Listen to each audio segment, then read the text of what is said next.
Dobrodošli na predavanje istraživanje hadalnih oceanskih dubina. Ja sam profesor Tihomir Marjanac iz udruge Progeo Hrvatska. Kada pogledamo našu planetu iz svemira, mi ćemo vidjeti da ona pretežno plava. Bijelo su oblaci. Kad sam bio mali, ja sam se pitao što se nalazi na morskom dnu, a vjerujem da su se i mnogi od vas tako pitali. Istina je da mi o našem oceanskom dnu znamo jako malo.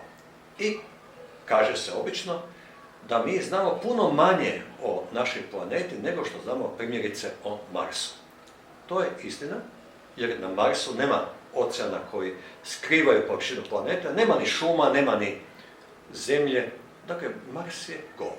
Ali Zemlja je živi planet i zaslužuje da ju upoznamo. Ako pogledamo ovdje crtež, vidjet ćemo koja su područja u oceanu. I najplići dio oceana do dubine od otprilike 250 metara je takozvani sublitoral.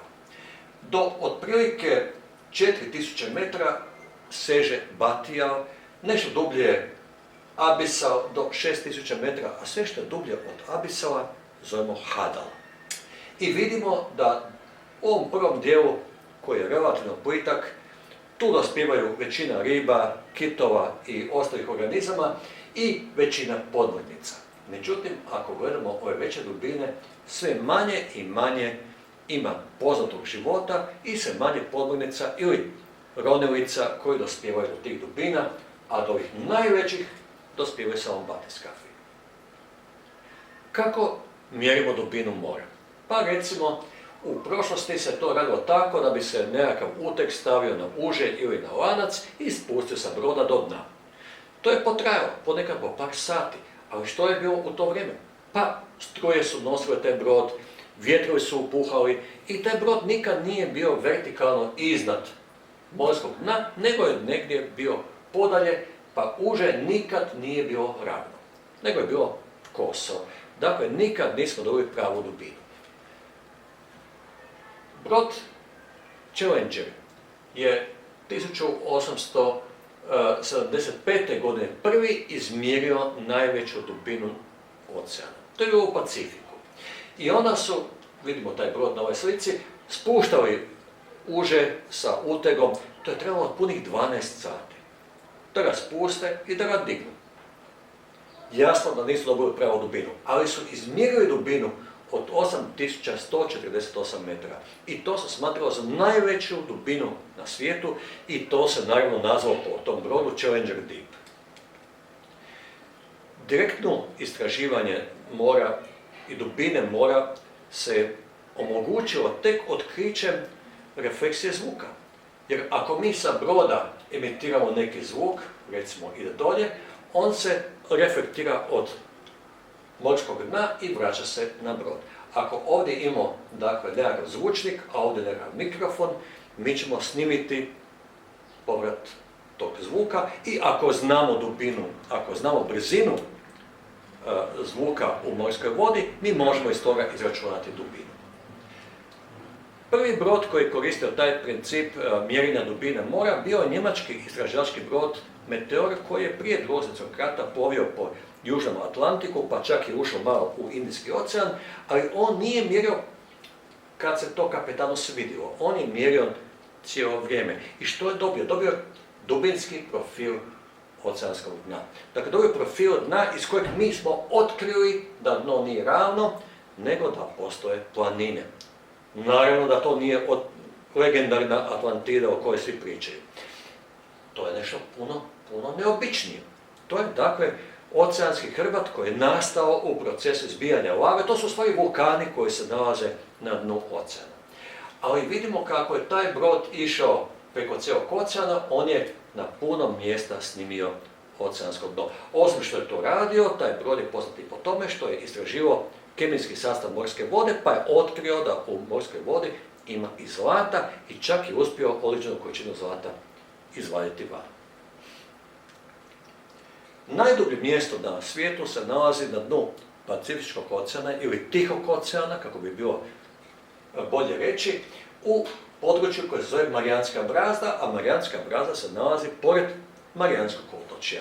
To je mjesto gdje se nalazi, dakle, ovako jedan luk, gdje se, dakle, Tihooceanska ili Pacifička ploča dodiruje sa Filipinskom pločom. Filipinska ploča se nalazi uz Euroazijsku ploču. I što se tu dešava? Pošto je teža, ova ovdje ploča, ova Tihooceanska ili Pacifička, tone i na tom mjestu gdje ona tone stvara se ovakav jedan duboki jarak.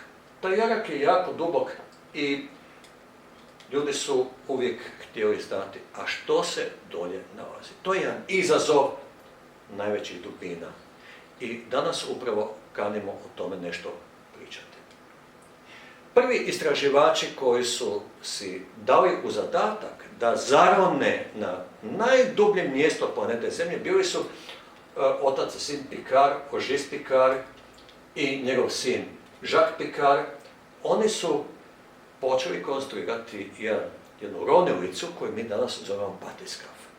Oni su taj batiskaf konstruirali sa idejom da imaju jednu kružnu čeličnu komoru koja se zove batisfera, u kojoj bi bili, dakle, putnici ili istraživači i nešto nalik na brod u kojem su bile komore koje su se mogle napuniti vodom, to su ove bijele komore, i komore u kojima se nalazio benzin, to su ove žute komore. A zašto benzin? Pa zato što je benzin rjeđi od morske vode i u slučaju da bilo što krene krivo, taj će se brod dići na površinu. Da bi mogao uroniti uopće do morskog dna, morao imati balast ili nekakav teški materijal, to je ovaj ovdje, to je bila željezna strugotina koju je ovdje na dnu, na kraju ovog cilindra, držao elektromagnetski ventil. Zašto elektromagnetski ventil? Pa zato jer istraživači su htjeli da u slučaju da nestane struje, da se ti ventili automatski otvore i da izađe balast van, a cijela ronilica se digne na površinu. Dakle, oni su računali na mogućnost da se njima dogodi nekakva nesreća. Ništa neobično. Ta batisfera je imala prozor spreda i jedan mali prozor sa stražne strane. A ovdje je bio tunel kojim se moglo ući do te komore za istraživače. Ovdje vidimo batisferu kako ona izgleda. Imao je debljinu čelika 12 cm, to je strašno puno, skoro 13 cm, jer je tlak na toj dubini jako velik. I vidimo ovaj prozor kroz kojeg su oni gledali i tu je ventil, dakle, za ovaj balastni teret. Batiskaf je sagrađen u Trstu. Zašto u Trstu? Pa zato što su poduzetnici u Trstu skupili novce da plate istraživanje i da plate njegovu gradnju. Talijanska vlada nije dala niti jedne lire u to doba, dakle sve su platili poduzetnici i naravno da su onda bili sretni, a kad su Pikari, koji su bili Švicarci, brod, taj batiskaf, nazvali po Trstu. I ovdje vidimo u trenutku porinuća, iza u pozadini se vidi dio Krasa koji je danas Slovenija. U prve 4 godine nakon porinuća, a porinuće je bilo 1953. godine, taj batiskaf je obavio 48 urona, ali nije on sam išao na mjesto gdje je trebao roniti, nego je njega na svojoj palubi nosio neki brod. I onda ga dizalica spuštala u more i onda je on nakon toga ronio. Najveća dubina koju je batiskaf Trieste postigao u Sredozemlju bila je 3100 metara, što je skoro pa najdublje mjesto u Sredozemlju. Nažalost, ta su istraživanja bila jako skupa i obitelj Picard više nije imala novaca da to financira i oni su prodali batiskaf američkoj mornarici za tadašnjih $250.000. To je bilo 1958. godine. Ovdje vidimo batiskaf na dizalici kako ga upravo u tom trenutku stavlja na palubu jednog američkog broda koji ga je vodio, odnosno preveo u Ameriku. Međutim, Pikari su bili pametni. Oni su napravili takav ugovor s američkom mornaricom da oni nastavljaju roniti u tom batiskafu koliko god bude trebalo. I tako da su oni obavljali za američku mornaricu cijeli niz oceanografskih istraživanja. 1906. godine, 23. siječnja, su dobili naređenje da zarone na dno Tihog oceana.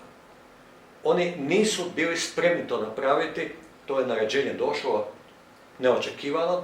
Ovdje vidimo jedan američki ratni brod koji je bio pratnja tom batiskafu, u stvari se tog broda su ga ispustili u more i prvi istraživači koji su došli na dno Marijanske brazde bili su Jacques Picard i američki podmornički kapetan, dakle Don Walsh, koji je bio kapetan podmornice u Korejskom ratu. Dakle, on je puno puta ronio, vidimo da je on prilično smiren prije urona, a Jacques Picard u tom trenutku je bio prilično zabrinut. To se vidi jako lijepo na ovoj slici.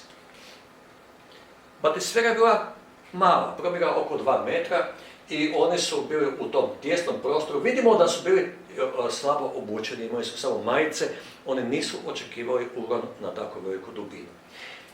Temperatura u batisferi je bila samo oko 7 stupnjeva Celzija, oni su se smrzavali, imali su po jedan sendvič, niko nije računao da će provesti cijeli dan pod vodom. Za uron im je trebalo 3 sata i 17 minuta i nešto malo manje vremena za izlazak van. Dakle, oni su bili pod morem, negdje ukupno, kad se zbroji, oko 8 do 9 sati. Za komunikaciju sa brodom su koristili hidrofon, kao i većina podmornica u to doba. Međutim, brzina zvuka u vodi, iako je veća nego što je u zraku, je ipak spora, tako da je trebalo 7 sekundi da glas iz batiskafa dođe do broda i onda treba 7 sekundi da taj glas dođe nazad. Što znači da je to komunikacija izgledala poput komunikacije koju bi mi danas imali sa svemirskim brodom koji putuje prema Marsu. Dakle, čekamo 7 sekundi da neko primi našu poruku, onda čekamo 7 sekundi da poruka dođe do nas. Dakle, dođe svaka poruka do nas otprilike 15 sekundi kasnije. Na dubini od 9000 metra njima je puknuo stražnji prozor. Ali kako je batiskaf bio jako dobro konstruiran, unatoč tome što je puknuo prozor, voda nije ušla u batiskaf. Jest da se cijeli batiskaf stresao kao da je bio potres, to da. Kad su došli do dna, onda se dignuo mulj. Niko nije znao u tom trenutku da li na dnu oceana se nalaze stijene, ili mulj, ili što god. Uglavnom, dignuo se mulj i oni nisu više ništa vidjeli. Njima je izgledalo kada se nalaze u mlijeku. I njihovi jaki reflektori koji su obasjavali dno, nisu puno toga uspjeli obasjati. Ali su u tom trenutku vidjeli ribe. To je jako bitno, jer niko nije očekivao da išta živi na tim dubinama. Mislilo se da na toj dubini uopće nema života. Batiskav Trieste je još puno puta ronio u raznim morima, ali više nikada nije došlo od tih dubina. I onda je 1966. godine umirovljen i poslan je u muzej u Washingtonu i tu vidimo u Pomorskom muzeju u Washingtonu originalni batiskav Trieste.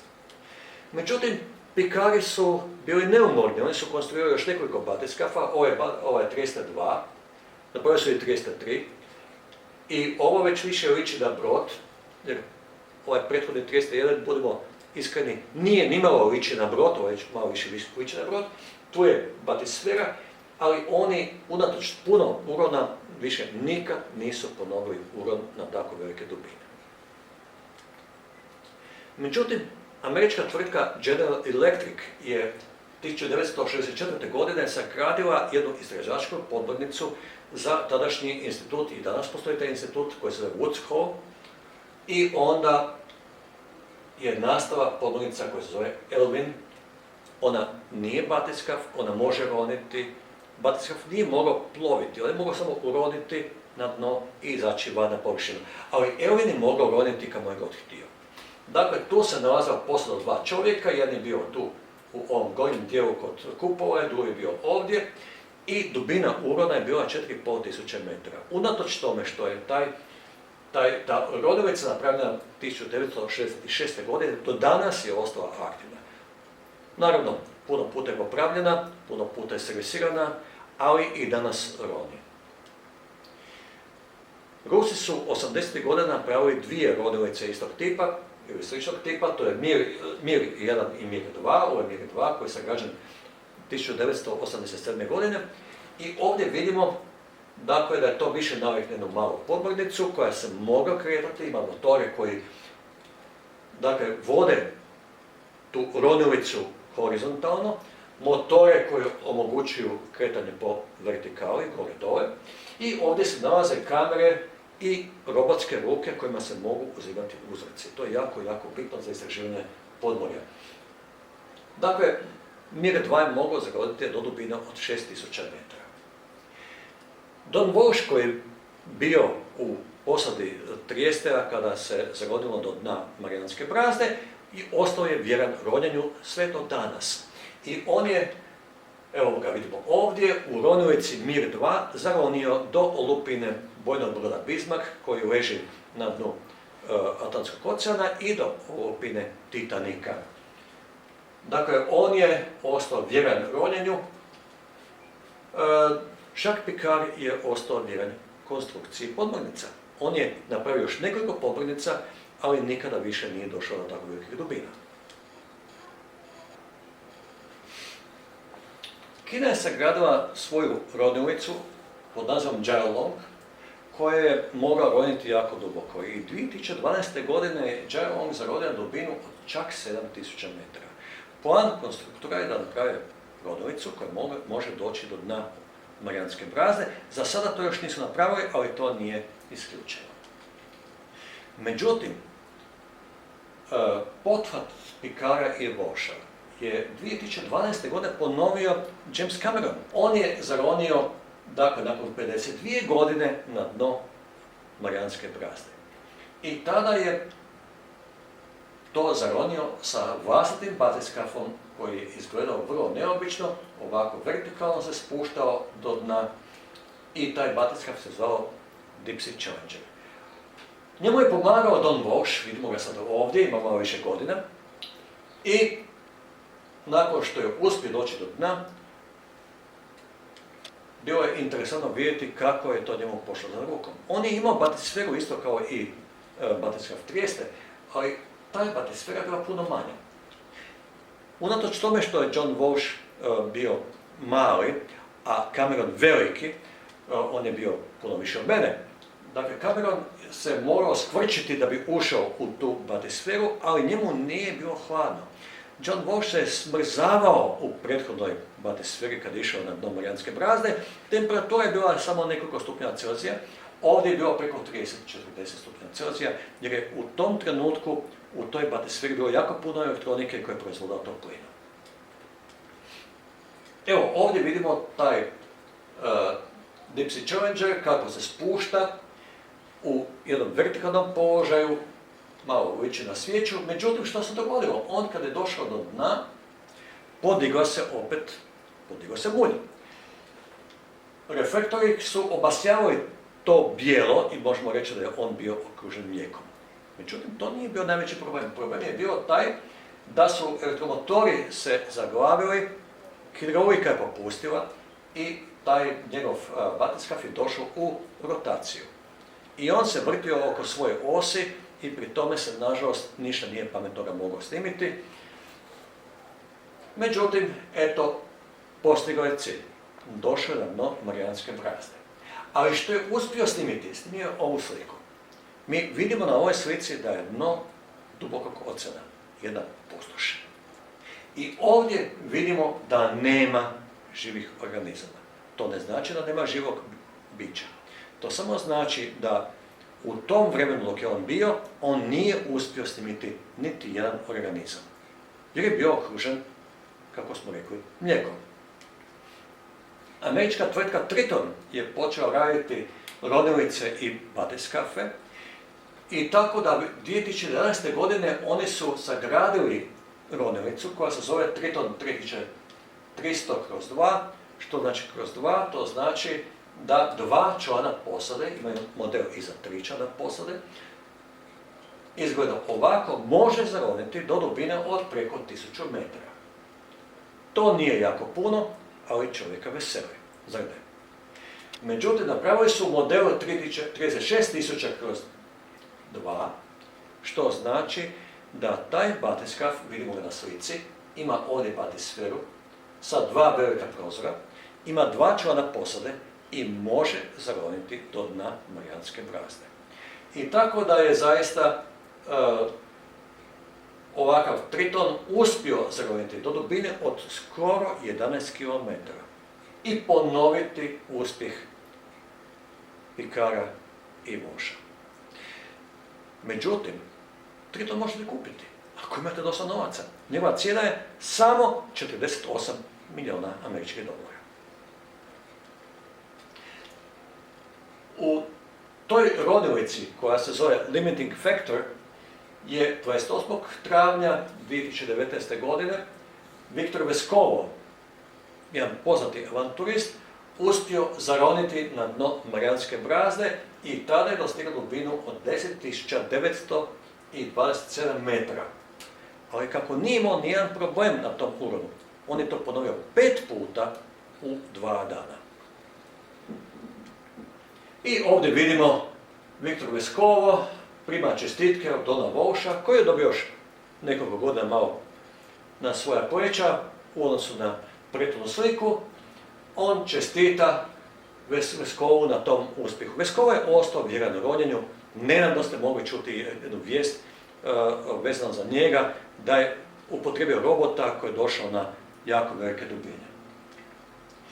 Ali ako usporedimo ta 3 urona iz 60. godine, 2012. godine i 2019. godine, mi vidimo da je uran bio dosta spor kod Picara i Walsha, 4 sata i 48 minuta da dođu do dna.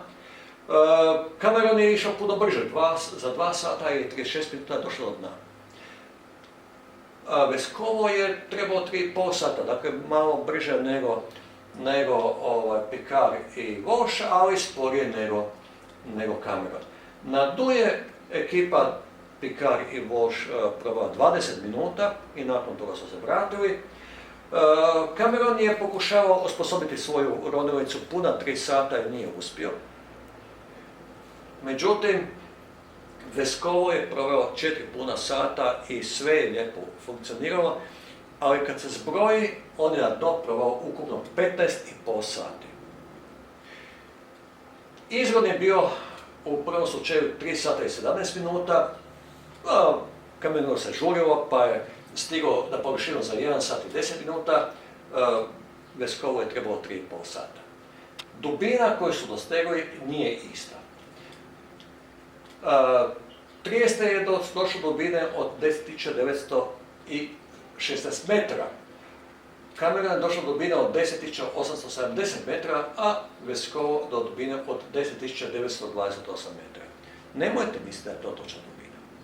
Mi u stvari ne znamo dubinu. Jer ta dubina ovisi o gustoći vode, ovisi o brzini zvuka u toj vodi, ovisi o puno faktora i u stvari mi točnu dubinu ne znamo i nećemo vjerojatno nikad ni znati. U prvom uronu puknuo je stražnji prozor, ali to je bio jedini problem. U drugom uronu Jamesa Camerona iscurilo je hidrauličko ulje, otkadali su motori, on se vrtio nekontrolirano.